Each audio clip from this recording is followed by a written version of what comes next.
कहते हैं कि साल 1962 में बाबा वैद्यनाथ मंदिर में एक दरवाज़ा बनाने के लिए मंदिर में खुदाई का काम चल रहा था। तभी अचानक यहाँ पर काम कर रहे लोगों को एक मणि दिखाई दी। ये मणि ऐसी थी जिसे देखकर लोगों को अपनी आंखों पर यकीन नहीं हुआ। फिर यहाँ के पुजारियों को जब ये मणि दिखाई गई तो उन्होंने ये साफ कर दिया कि ये चंद्रकांत मणि है। जब चंद्रकांत मणि के बारे में कुछ और जांच पड़ताल की गई तो सबके होश उड़ गए, क्योंकि पुराणों में ये वर्णित है कि ये चंद्रकांत मणि महाबली रावण की है। आखिर क्या है चंद्रकांत मणि का रहस्य? आखिर ये मणि बाबा वैद्यनाथ मंदिर के अंदर कैसे आई? आखिर क्या है रावण का इस मंदिर से संबंध? इन सारी बातों को जानने के लिए इस वीडियो को बड़े ध्यान से और एंड तक देखिएगा। झारखंड के देवघर का बाबा वैद्यनाथ धाम अत्यंत महत्वपूर्ण है। द्वादश ज्योतिर्लिंगों में से एक वैद्यनाथ मंदिर स्थापत्य कला की दृष्टि से देश के प्राचीनतम मंदिरों में से एक है। यहाँ सावन में गंगा जल अर्पण करने का विशेष महत्व है। वैद्यनाथ धाम का मंदिर ठोस पत्थरों से निर्मित है।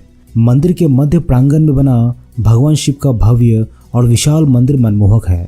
ये मंदिर कब बनाया और किसने बनवाया, इसका पता आज तक किसी को नहीं चल पाया है। लेकिन पुराणों में ऐसा उल्लेख मिलता है कि इस मंदिर का निर्माण स्वयं भगवान विश्वकर्मा ने करवाया था। कहते हैं कि रावण जब शिवलिंग को धरती पर रखकर चला गया था, उसके बाद भगवान विष्णु स्वयं इस शिवलिंग के दर्शन के लिए पधारे थे। कहते हैं कि साल 1962 में सरकार की ओर से इस मंदिर में एक और दरवाज़ा बनाने के लिए खुदाई का काम चल रहा था। उसी वक्त खुदाई कर रहे लोगों को एक मणि दिखाई दी। जब इस मणि की जांच की गई तो पता चला कि ये चंद्रकांत मणि है। चंद्रकांत मणि मिलने के बाद दरवाज़ा बनाने का काम रोक दिया गया। पंडितों ने बताया कि ऐसा ही एक और चंद्रकांत मणि देवी लक्ष्मी के मंदिर में भी स्थापित है। मान्यता है कि लाखों साल पहले लंका के राजा रावण ने ये मणि कुबेर से छीनकर यहाँ पर लगाई थी। मंदिर के पुजारियों के मुताबिक मंदिर के गर्भगृह के ऊपर अंदर में चतुष्कोण के आकार का अष्टदल कमल बना हुआ है। उसके बीचों बीच लाल चमकता हुआ एक लघु खंड है। उसी लघु खंड में चंद्रकांत मणि स्थापित है।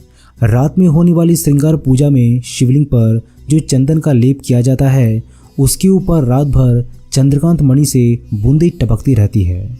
यही कारण है कि सुबह इस चंदन को लेने के लिए भक्तों की काफ़ी भीड़ यहाँ पर जमा होती है। लोगों का मानना है कि ये घाम चंदन अमृत के समान होता है, क्योंकि इससे सभी रोग और दुख तुरंत ही दूर हो जाते हैं। हालांकि उस मणि से गिरते हुए जल को अब देखा नहीं जा सकता। इसके बारे में कुछ प्रत्यक्षदर्शियों का मानना है कि पहले तो जल की बूंदों को गिरते हुए सबने खुली आंखों से देखा था, लेकिन जब उसे छूने के लिए शिवलिंग के ऊपर हाथ रखा गया तो बूंदें नहीं गिरी। तब से लोगों ने उसकी जांच पड़ताल करना भी बंद कर दिया है। इस अत्यंत ही प्राचीन मंदिर के अंदर मणि लगे होने की बात पर पुरातत्ववेत्ताओं की अलग अलग राय है।